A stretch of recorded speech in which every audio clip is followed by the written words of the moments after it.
Alors à ce jour, on a 3200 agents. Oui. Qui se répartissent en fait en deux groupes. Les deux tiers des agents sont des agents qui sont envoyés essentiellement dans les lycées, les anciennes TOS. Oui. Voilà. Et après le dernier tiers restant est réparti pour la plupart sur le siège, donc ici à l'hôtel de Dijon et à Capdeville, là-haut. Et une petite centaine qui est employée au port de Sète et Port-la-Nouvelle. Voilà.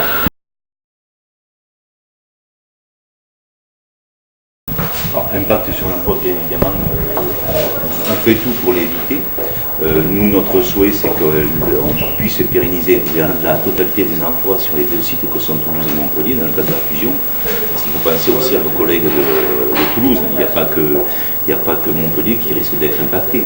Après, un impact sur la gestion même des carrières et de la vie des agents au sein du conseil régional, oui, il y aura un impact, fatalement.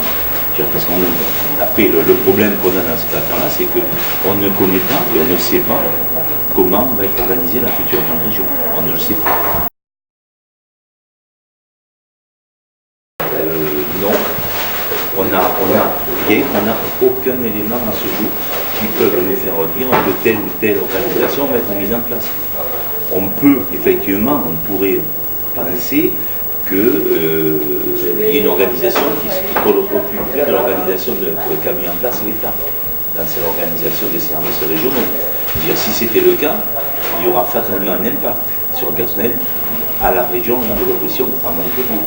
Parce que globalement, moi j'avais regardé, c'est à peu près, dans ma lance, à peu près 250 personnes qui seraient maintenues sur les emplois actuels, puisqu'il y a des grandes directions qui sont maintenues, c'est la santé, de mémoire, et je crois qu'il y a la culture, jeunesse et sport, ce genre de choses. Donc il y a très peu de grandes directions qui vont rester sur Montpellier et qui sont directement liées au fonctionnement du conseil régional. D'accord.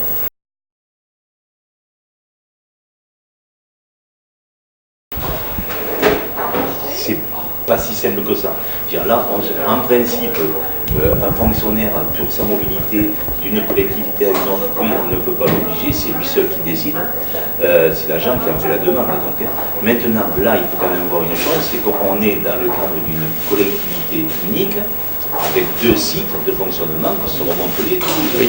Et donc là, on ne parle plus de mutation, mais c'est simplement des mutations internes. Oui.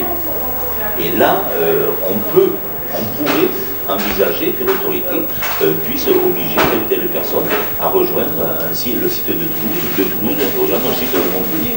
D'accord.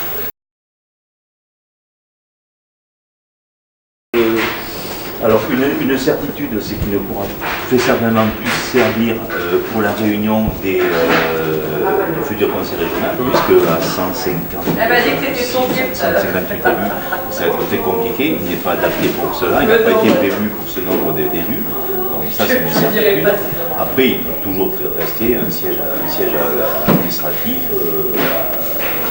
de la future région. Il faut quand même aussi savoir qu'à ce jour, on n'a pas encore désigné le lieu où se trouverait le siège. Tout le monde dit que le siège sera à Toulouse, moi je dis qu'on peut très bien avoir un siège sur Montpellier. Le siège de la région.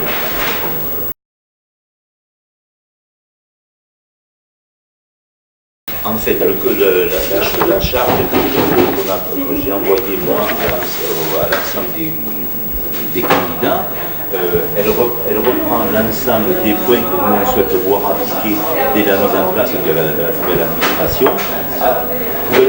Essentiellement, ça concerne bien évidemment